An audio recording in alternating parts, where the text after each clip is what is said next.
The first time Verissa stepped onto Earth, she felt a strange mixture of awe and fear.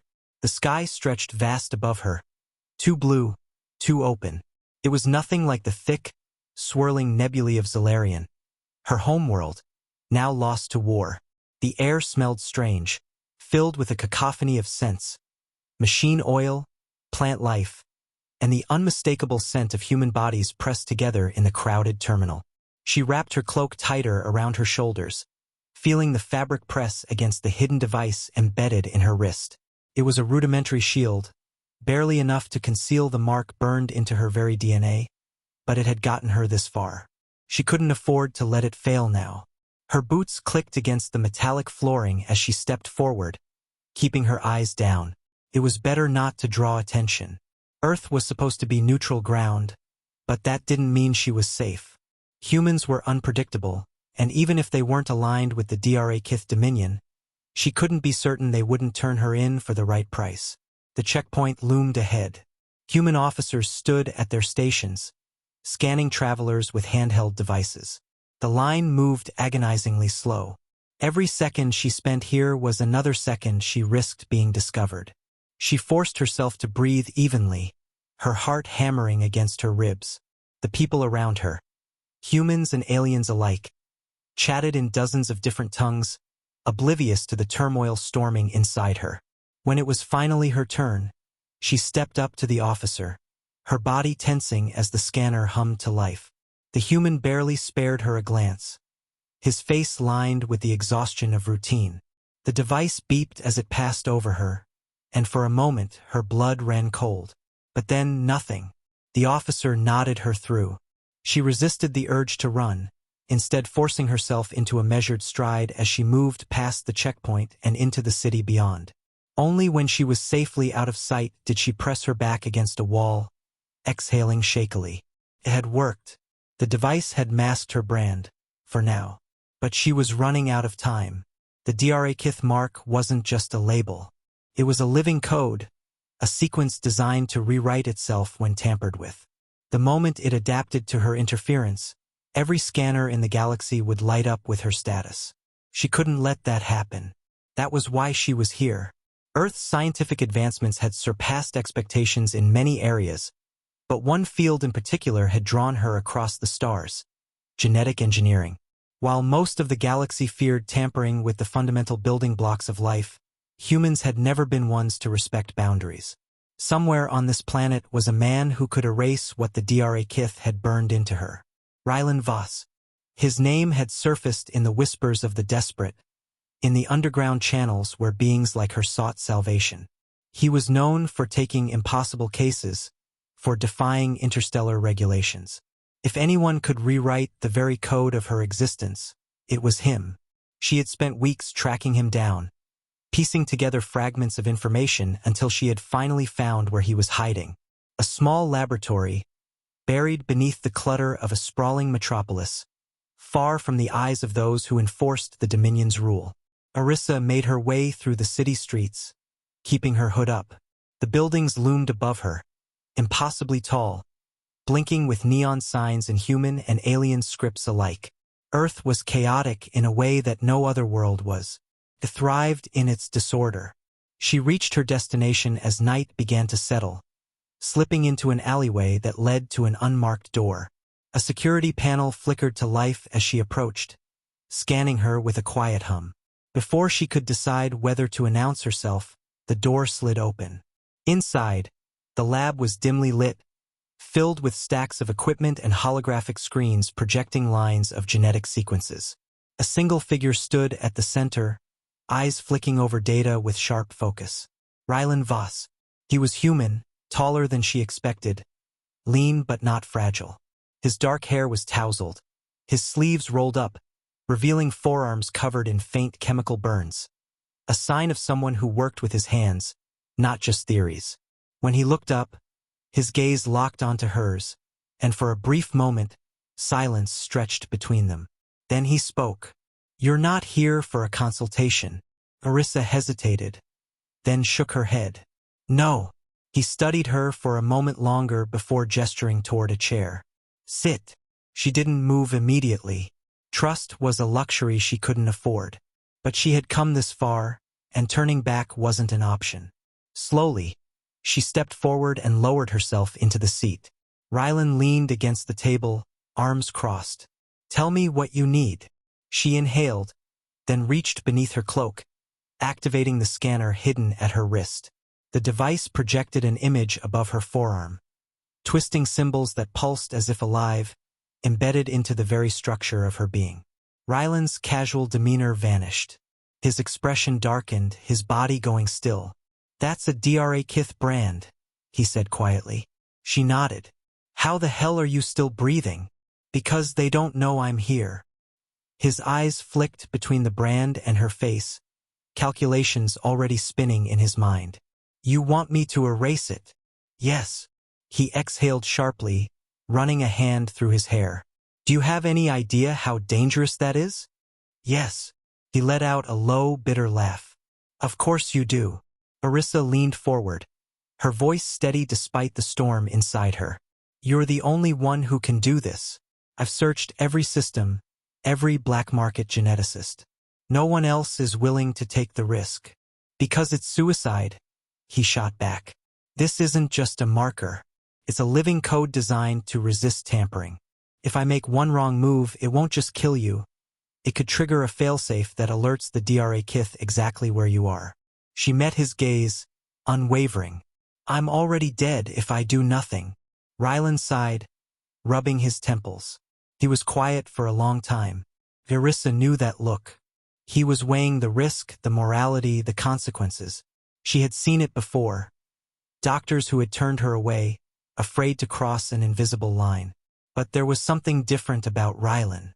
Something in the way his fingers tapped against the table, a restless energy betraying his reluctance. He wasn't just afraid of failure. He was afraid of letting himself care.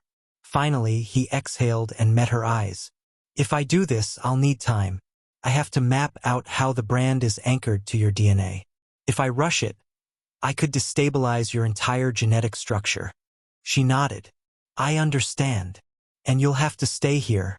If the brand starts reacting, I need to be able to stop it before it kills you." Arissa hesitated.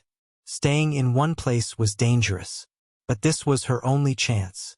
"All right." Rylan watched her for a moment longer before shaking his head. "I must be out of my damn mind." She almost smiled. Almost. He turned, already pulling up screens filled with complex molecular structures. "We start now." For the first time in years, hope flickered in Arissa's chest. Maybe, just maybe, she had found the one human who could break her chains. "You said."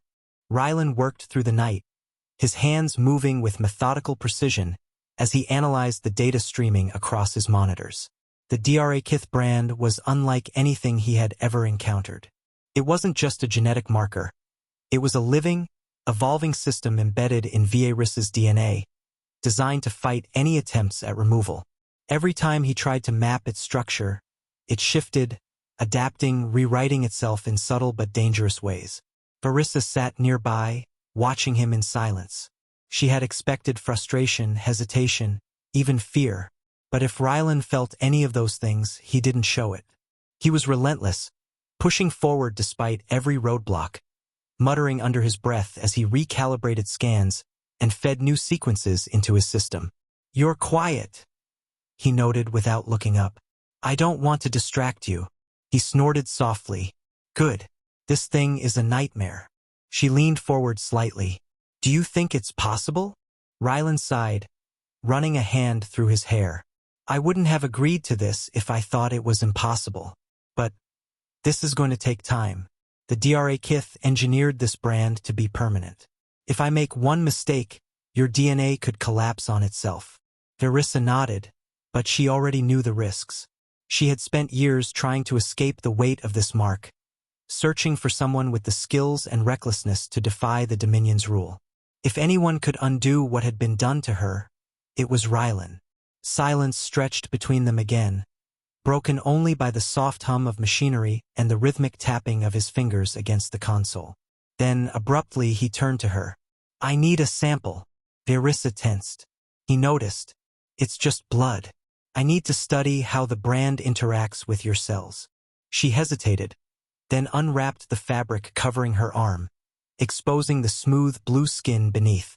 The brand pulsed faintly, its dark symbols shifting as if aware of what was coming. Rylan frowned. It reacts to exposure. That's disturbing. She said nothing as he sterilized the area and pressed the needle into her vein. The extraction was quick, efficient, and he immediately placed the vial into a processor that began breaking the sample down at a molecular level. As the machine worked, Rylan studied her. How long have you been running? Since the war ended, she answered simply. 7 years. The Orisa nodded. She didn't need to explain further. The fall of Zalarian had been brutal, her people crushed beneath the weight of the Dominion's advance. Those who resisted were killed. The survivors were branded, their DNA rewritten as a declaration of ownership. Rylan didn't ask how she had survived. Maybe he already knew that survival in those conditions wasn't about strength or skill. It was about luck. Instead, he exhaled, shaking his head. You should have died 100 times by now. Maybe. But you didn't. Orisa met his gaze. Neither did you. He didn't reply right away, but something in his expression shifted. Whatever past he carried, he wasn't ready to share it. The machine beeped. Rylan turned back to the screen, analyzing the data. Then he swore under his breath. What is it? She asked. This brand isn't just anchored to your DNA, he muttered. It's woven into your regenerative processes. If I try to cut it out, it'll grow back. Orisa's stomach twisted. Then what's the solution? Rylan was quiet for a long moment, scrolling through data. I need to trick it. Convince it that it's already part of a new system so it won't fight back when I start altering the sequence. She frowned. Can that be done? His smirk was faint, but it was there. It's never been done before, but that just makes it more interesting. Orisa wasn't sure whether to feel reassured or terrified. He worked through the night, running simulation after simulation, testing variables, adjusting parameters. At some point, exhaustion took its toll, and she drifted into an uneasy sleep on the chair. When she woke, the lab was quiet, save for the soft sound of Rylan typing.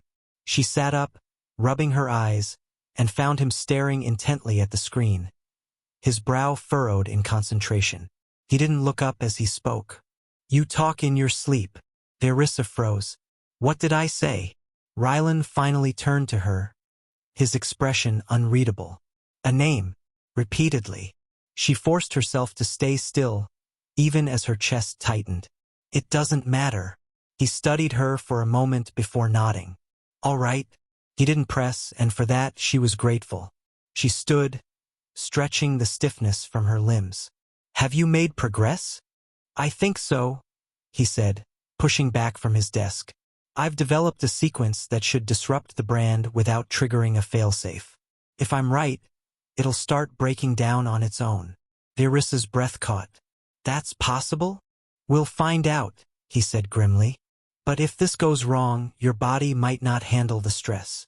She swallowed hard. I can handle it. He hesitated, then nodded. Then we begin now.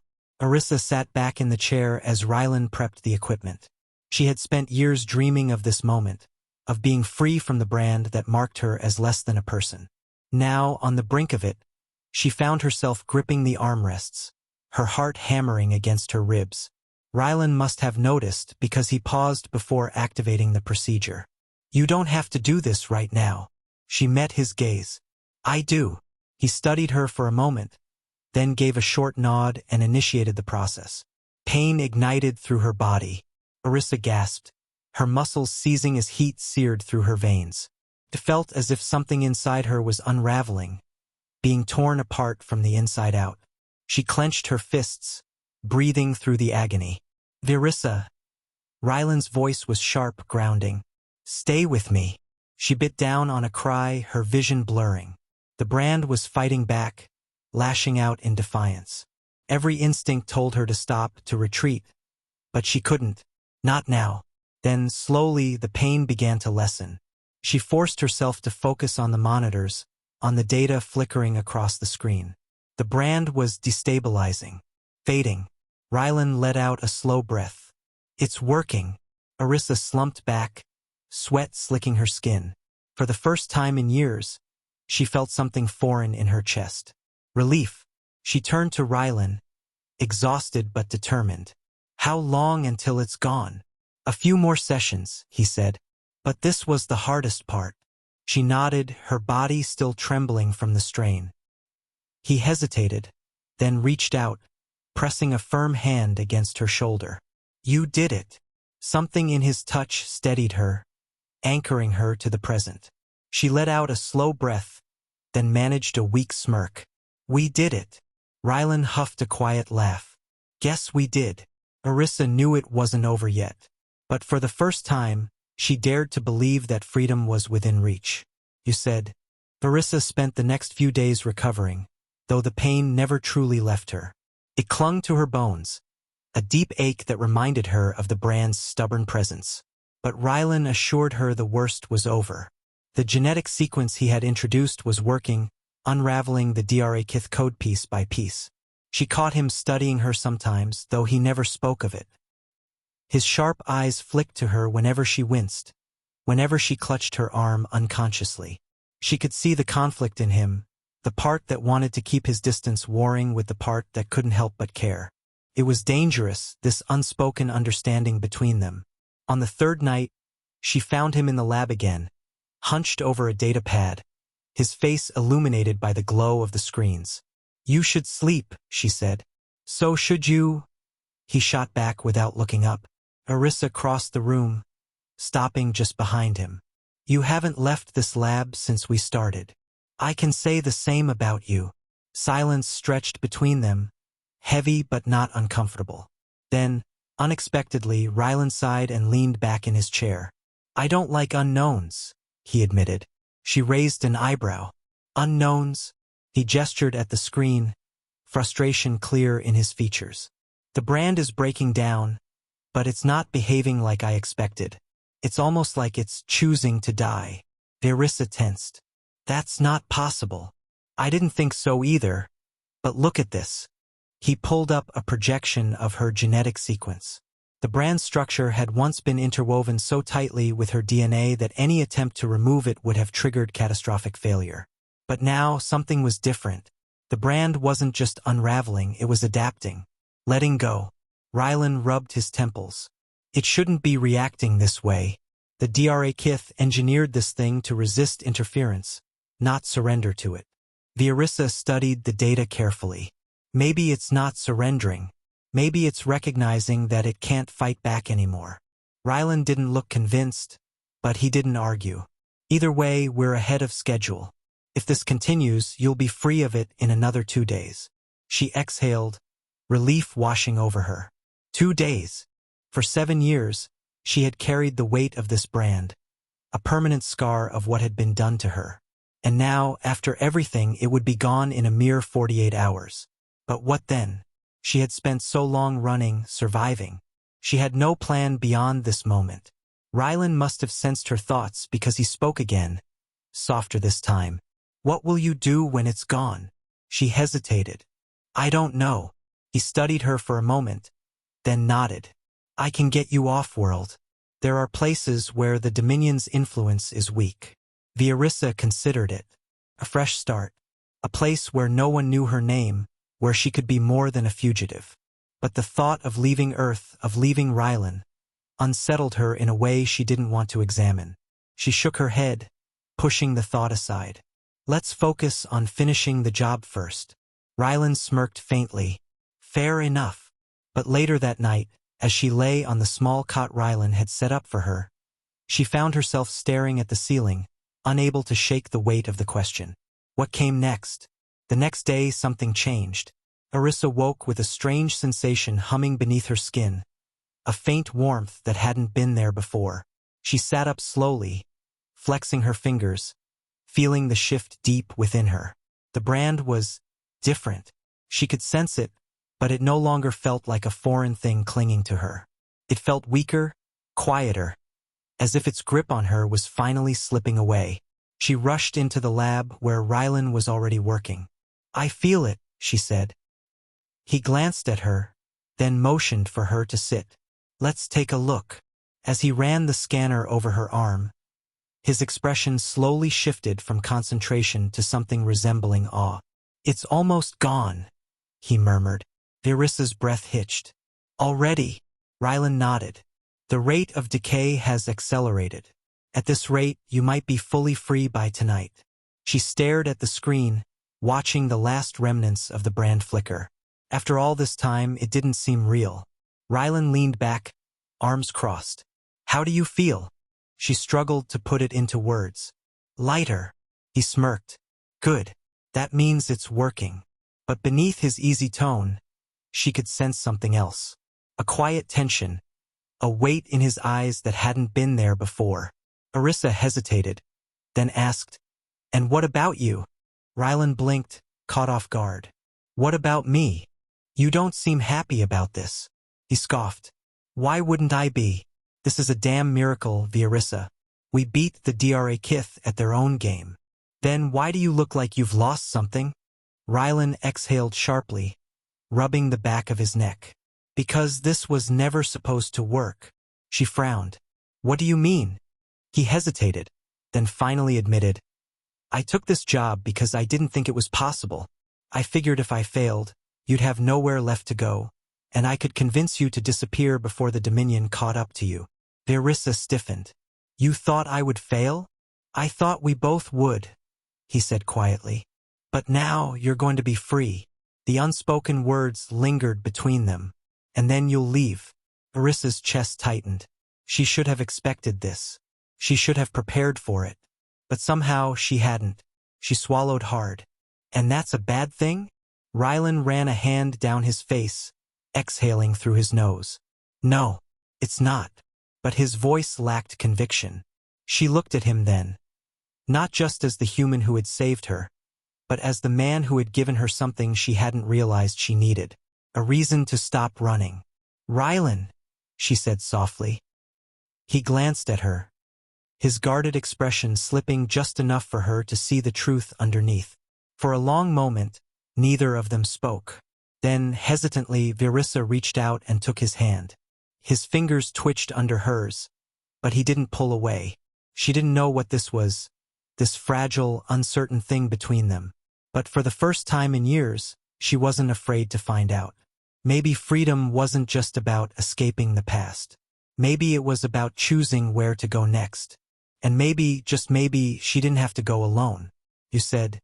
The final traces of the brand dissolved before dawn. Verissa had felt its presence for so long that she had almost forgotten what it meant to be without it.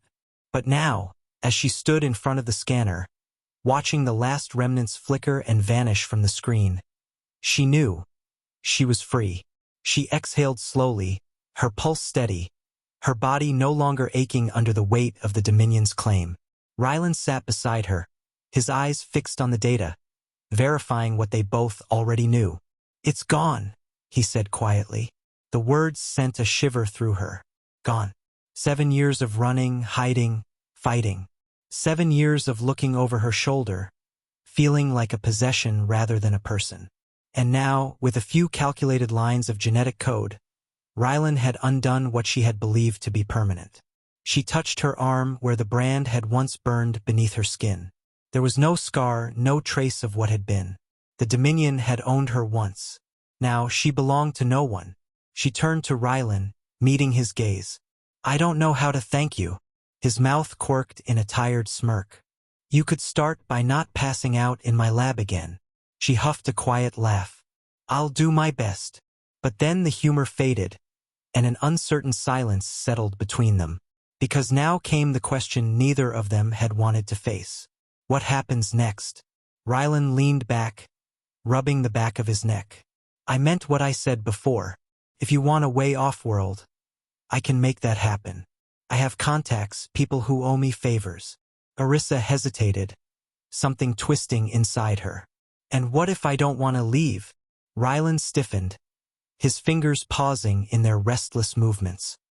He looked at her then, and for the first time, she saw hesitation in his normally sharp gaze. "You were running for a reason," he said carefully. "You don't have to stop just because the brand is gone." The Dominion will still hunt you if they realize you survived. I know, she admitted. Rylan waited, but when she didn't say more, he exhaled sharply and stood, pacing a short line across the lab. I'm not the guy you stay for, Verissa, he said, not quite looking at her. I'm a problem solver, fixer. You came to me because you needed a way out, and I gave you one. She frowned. That's not all you are. He scoffed. You don't know me.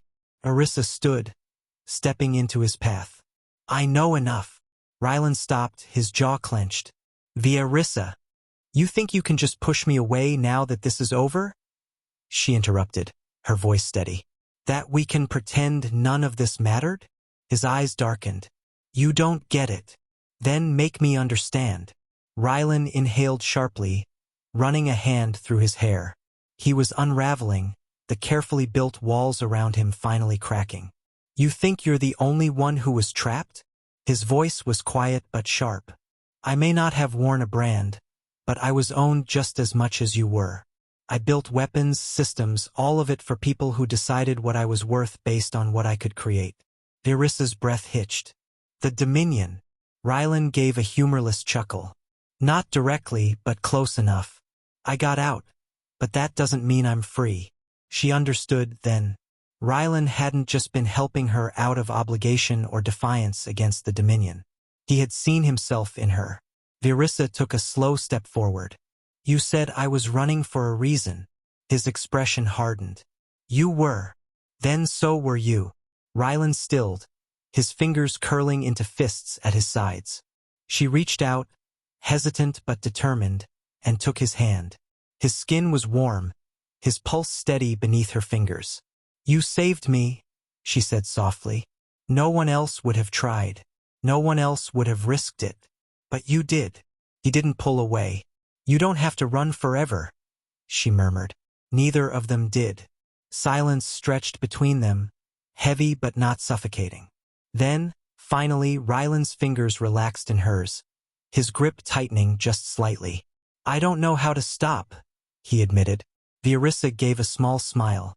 Then let's figure it out together. A long pause. Then, Rylan exhaled and let his forehead rest against hers, the tension slowly draining from his body. For the first time in years, neither of them had to run. And for the first time, neither of them were alone.